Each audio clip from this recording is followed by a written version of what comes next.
It's a thing of beauty designed to honor an ugly fact, the wounds of war. The name of Washington's newest memorial, American Veterans Disabled for Life, makes the point.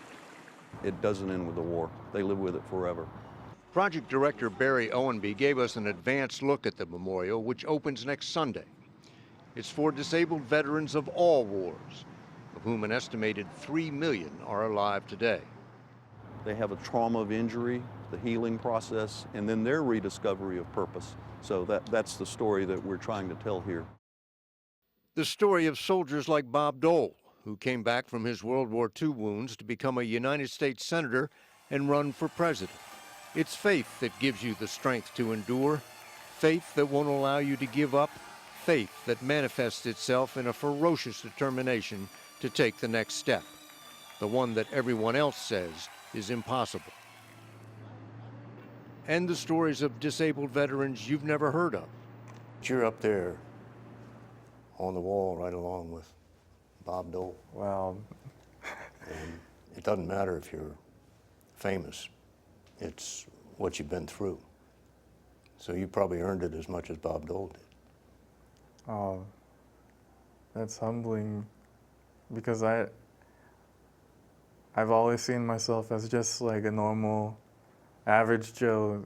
Joe Bacani was shot through the pelvis by a sniper in Iraq in 2007.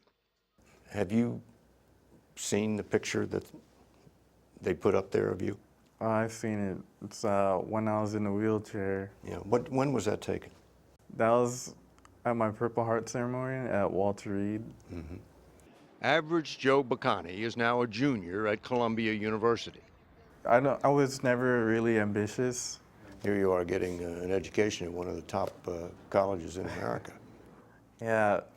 So after I was wounded, I saw that as like a second chance, and I wanted to make the most out of it, especially for my friends' sacrifices. Like, I want to be the best I can be until I die.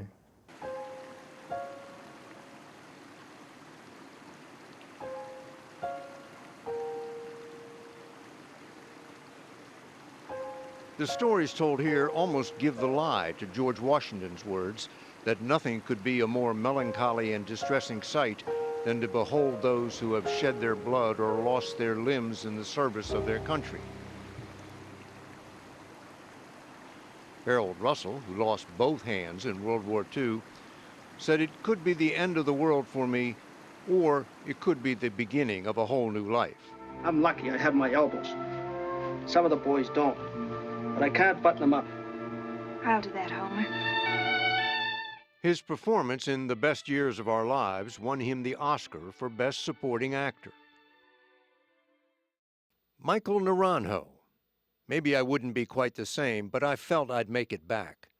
Lost his eyesight to a grenade in Vietnam and went on to become a sculptor.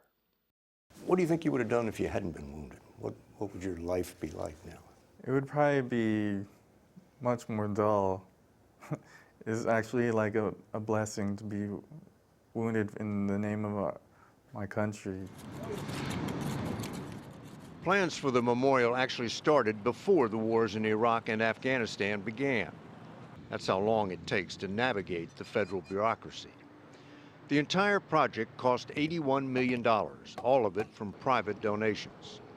It was designed by architect Michael Vergessen and is located at the foot of Capitol Hill. When we went through interviews and discussions with disabled veterans, we heard time and time again, they want to see the Capitol, and we want the Capitol to see us. Because what goes on in Capitol Hill has so much to do with the daily lives of veterans. And so I'll be bringing guys in on the weekend and come and help take care of the memorial for you. Park Ranger James Pierce walks with a brace on his left leg because of a suicide bomber in Afghanistan. He is now assigned to the memorial in charge of volunteers who will keep it clean. How did you end up in what would seem to be the perfect assignment? I don't really know. It's kind of a blessing. What about it do you most appreciate?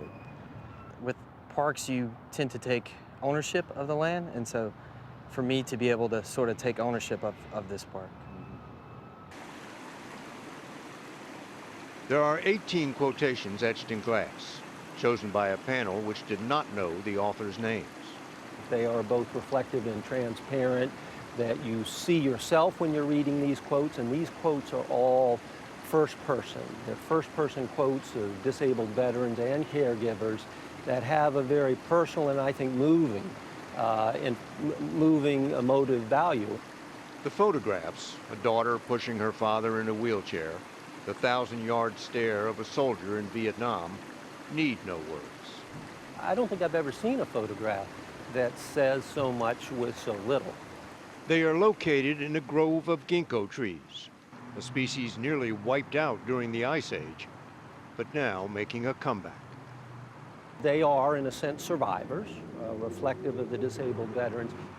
Survivors with an exquisite sense of timing. They will turn a brilliant almost onto fire right around Veterans Day and create a particularly spectacular event associated with the disabled veterans. 20 years from now, those ginkgos will have reached their full size and provide a canopy over the glass panels. 20 years from now, Joe Bacani will, well, who knows? Except, as you can see, he has regained the use of his legs. Do you realize that that photo of you is now going to be there forever? Oh, yeah, I guess I realize it now, yeah. Do you think that picture is a window into your soul? I hope so. And I hope people can see beyond the wheelchair that there's still a young man in there with many more years left to live to make something out of himself.